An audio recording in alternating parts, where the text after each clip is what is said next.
electricity. I think burning through electricity is par for the course for everyone. But crypto is just another level of burning electricity, right? Just some crazy. So I just thought this whole comparison, right? That two assets, both of which don't have cash flow, are worth more than a GDP of a really powerful country like Japan. Correct. Quite something. Yeah, and all of that is worth more than what is the traditional businesses in India, which are seeing no excitement.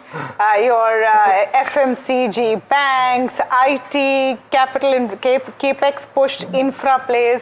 No one's excited about that. But that's what we want to ask Vinay Jaising. And as he joins in today, Vinay, welcome. He's CIO and Head Equity Advisory at ASK Private Wealth. Welcome. Thank you so much. Editors Club. Great to have you here. Appreciate your time. Thank you so much. We appreciate your time. Exactly. Thank you for coming in on a Friday evening. So, do you think we've turned the corner in Indian markets? I think hope is a better word. Every 3 days we say we think. Most of our investors says, when will the FII stop buying and start selling again?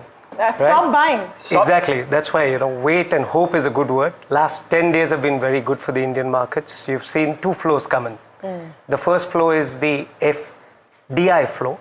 The debt flow coming in because of what the government has done on the G-Secs, and the second is the FII inflows for equity. So FIIs are putting it both in equity and in debt. Debt has been a solid $5.5+ billion. Touch wood, we've ticked the box more than FCNRB on what we've done on the G-Secs for the FIIs. But the second and more importantly, as we saw the currency get sweeter from 96 for them to 94, though it's again gone back to a little above 95. They're seeing stability and you're seeing them come back to the country.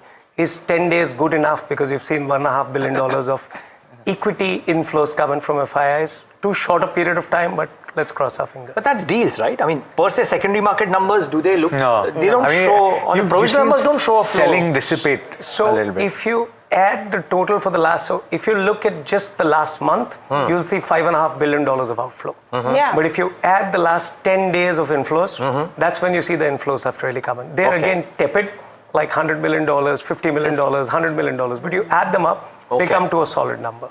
So they're not that bad, but that's why I said, to her question, let's hope it continues. Because you started the month with such a big negative number, when you see the month-end numbers, you'll say, gosh, we've still lost $5.5 billion after losing $18 billion, and we are down $30 billion for the year for the equity. But we would have been down $31.5 billion. We're down only $30 billion, which is more than what we lost last year, as far as FIs. So this is music to the ears, right? Yes. Because 24, 25, we've had 2 years of nearly 3 lakh crores of outflows. That's and right. 26 has been that bad too. So therefore, any kind of stoppage is actually not bad news at all. Not just stoppage, you're seeing a trickle of a reverse. Yeah. So, interestingly, if you see post the treaty being inked, I won't say it's signed, the war treaty being inked, because you're still seeing issues come up.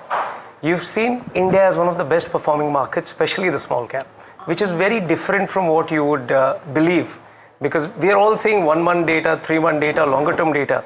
The global markets pre-war, which is Feb 27 to today, are up between 10 and 25%. The Indian markets, large cap, are down between 5 and 7%. Right. Small cap, from that date, is up between 15+%. And if you see in the last couple of days, just when the treaty got signed, they're up about 5%. Very small period of time, but let's cheer to that. What's getting them back? I think it's the same story, right? So if you think 1 week, not even 1 week before the war treaty got signed, we heard RBI and the finance minister coming out with a capital stack for the debt sector, which was, I think, amazing. First they spoke about FCNRB. Now FCNRB should not be undermined.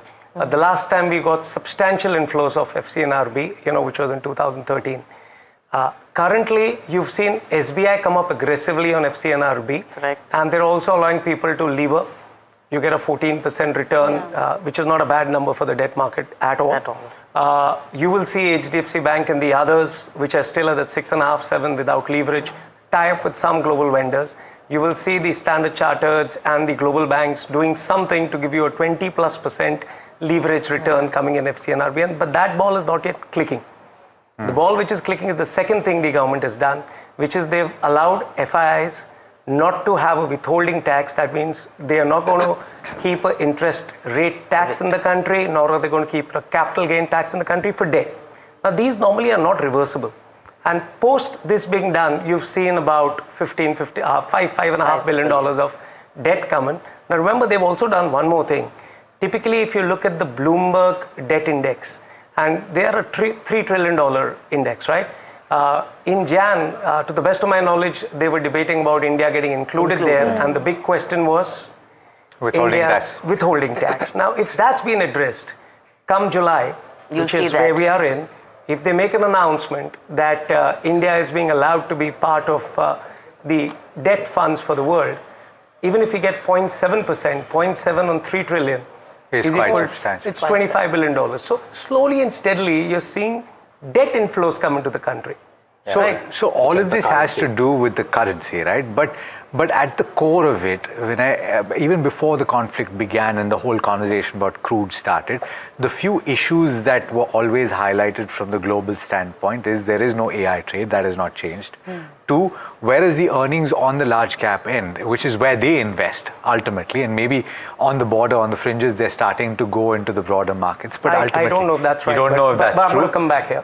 That's what you're hearing. That's what people are saying, that they are scouting in the mid cap and the small cap space. That's right. But they're not going to large caps. They're selling large caps. That hasn't changed either. Where's the earnings? So two small questions, right? What do you sell? First question, right? What you have. Liquid, liquid funds. What you have, which is liquid, which doesn't change the market. So it's selling the large cap. Yes. So that's what you're selling. Now, if you look at the large cap broader index, there are some names in large cap, in ports or in telecoms, wherein the growth is north of 20% per annum. But you take those out, where else do you see more than a 12 to 14% 3-year growth? CAGR, right? For them to move that fast is becoming difficult. Yeah.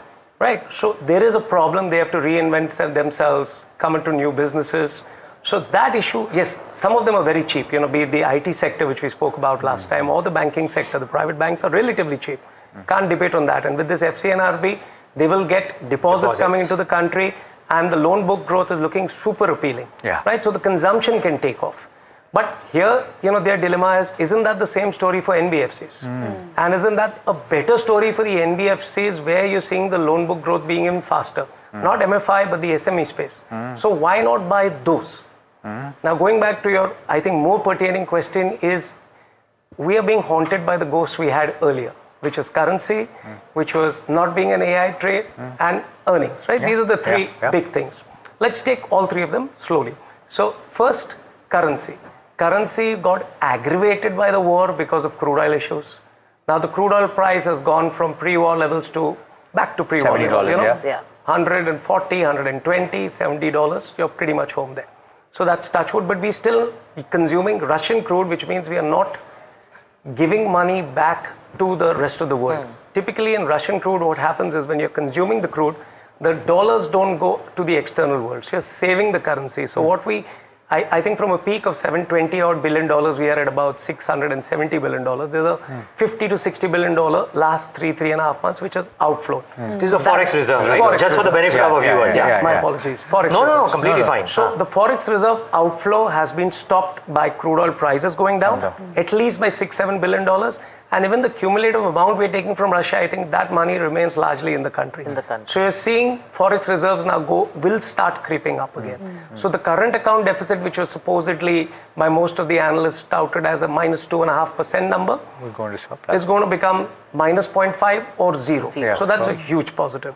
So currency is stabilizing. Gold, the government is trying their best not to allow people to buy more and more gold from the rest of the world. Gold prices have corrected by 15-20% in the last 2 to 3 months since war. So gold is acting like any other commodity, post-war, which is interesting, right? Even with the DXY firming up, all commodities are falling, gold is still falling. Silver is falling a little bit more, but on a year-on-year basis, it's doing well. So you're seeing a lot of, how would I put it, efforts being made by the government to curtail the forex reserves. If FCNRB and what the government has done on the debt front, and they've done a couple of swap situations as well for banks as well as PSUs, 1.5% swap rate, that would enable $100 to $150 billion of debt inflows into the country. I think people are seeing that. The FIs are seeing that, and which is why too early to tell, but that will be the starting point of flows coming into the country. In the last 20 odd years, you've seen flows come into the country of this size 4 times, where the currency is appreciated. We just have 5 minutes on the show, so Sure. the other 2 points we'll have to breeze through. Sure. Yeah, please. So, but when the currency appreciates, what happens is the money remains in the liquid market and it goes to capex, which is why small cap and mid cap space where you get capex enablers coming in do very well. One last quick point: India is not an AI market. Yes, it's not. But where are the AI companies in the world? What are they sourcing from India? Are they sourcing capital goods? Are they sourcing generators? Are they sourcing hot boxes? Are they supporting DG sets? Are these going from India? Are these becoming 30, 40, 50% of sales? Those are the companies which seem to be. Are you seeing any of those? A lot of them. Those are the companies which are. What are the recent, I would say, discoveries that you've seen? What new are you seeing? Because right now the biggest problem we seem to have is that there's no new story to tell. So, new is relative. Something new to me, you is not new to me. Okay. But I would say, again, going back to... Out there in the ether. Yeah. So, overall, you're seeing the capital goods sector. I would say, strategic infrastructure and AI ecosystem, the picks and shovels. If you see, even the Magnificent Seven are not moving up as much in the last couple of weeks as are their enablers doing it. And we're seeing the same thing out here. You look at it in the power industry, those companies which are getting contracts from the Facebooks of the world. You look at it in the capital goods sector, those companies which are getting contracts from the Siemens or the GEs of the world. Their earnings, their order book is like 10 to 11x, which means they've got a 40+% earning growth. You look at the defense industry, you're hearing so much of pure volume growth coming in for them, that the earnings trajectory is not 15 to 20%, it is 30 to 40%. It's not in large cap. That's the only, I think, issue. Yeah, so part of the conversation that has been happening is the Nifty really representative of the Indian market's potential? The Nifty seems outdated right now. Is that fair to say? So, a trick question to you all, how many billion-dollar companies in Nifty? 50.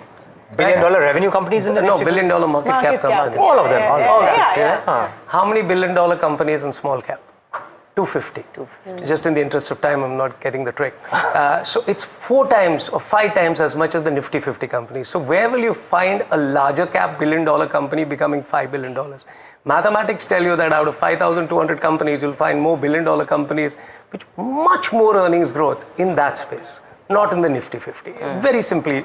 So Vinay, you think FIs are now open to doing the billion-dollar entities in the small cap 250? And part 2, where within the 250, which buckets are you most overweight on? Okay. I'm keeping on using the word because it's very small data points which we have. Very excited of the capital stack and the debt which the government has done. If the currency remains stable, the last 4 times the currency appreciated, the markets in India did really well. 4 times in the last 20 years. And I'll send you some tables to see that, in the future. You probably have been sent it, but I will send it again. So that's one important point, right? When flows come in, they go into the market, they go to be used for either consumption or capex. We believe that's the space you've got to look at. You've got to break yourself up into 4, right? What is going to drive liquidity? Is consumption going to drive liquidity? Or because liquidity has increased, will the NBFCs get the gain as compared to the banks which will pass it on to them because the consumer space will do well? So that's a space we're looking at very aggressively. The second space we're looking at aggressively is the AI ecosystem in the country, which is being driven because of the power requirement of US. US's power requirement has gone up by 5-6%. If that goes up by that much, who is there to give them those fuel cells or those hot boxes? Who is there to give them the generators, the air blades? That entire ecosystem comes, a lot of it comes from here. There's $1 trillion of capex in a year is what the Magnificent Seven are saying. 25% of it, $250 billion, goes to the non-hyperscalers or accelerators. Even if 20% of that, $50 billion comes to India, you're pretty much home for these people. So that's a space you want to look at. Finally, make in India. IT is a space which is difficult because AI is kind of a boxing alley out there. You want to be away from it, though IT as a space also has AI-enabled companies in them. So I can't say whether you're underweight or overweight IT, but pure services space you've got to be concerned on. But there are many AI enablers coming up in the country. There are many companies which are tying up with the NVIDIAs of the world and allowing companies in India to use them and growing on the GPU stack. So I think there is enough and more. Yeah, you just have to look more closely. We are completely out of time. Yes. But Vinay, thank you so much for coming in and giving us that quick, short masterclass in what to look at in Indian markets. I think he sounded positive. He kept saying, Yes. You sounded positive at the end of it. Let's cheers to that. Hope springs eternal. Let's cheers to that. All right. Ummeed pe duniya kaayam hai. That's all the That's the time. best line. That's all the time we have on this edition of Editor's Cut. But we'll be back same time, same place next week. Stay tuned. Thank you so much. Cheers, guys. Thank you. Thanks.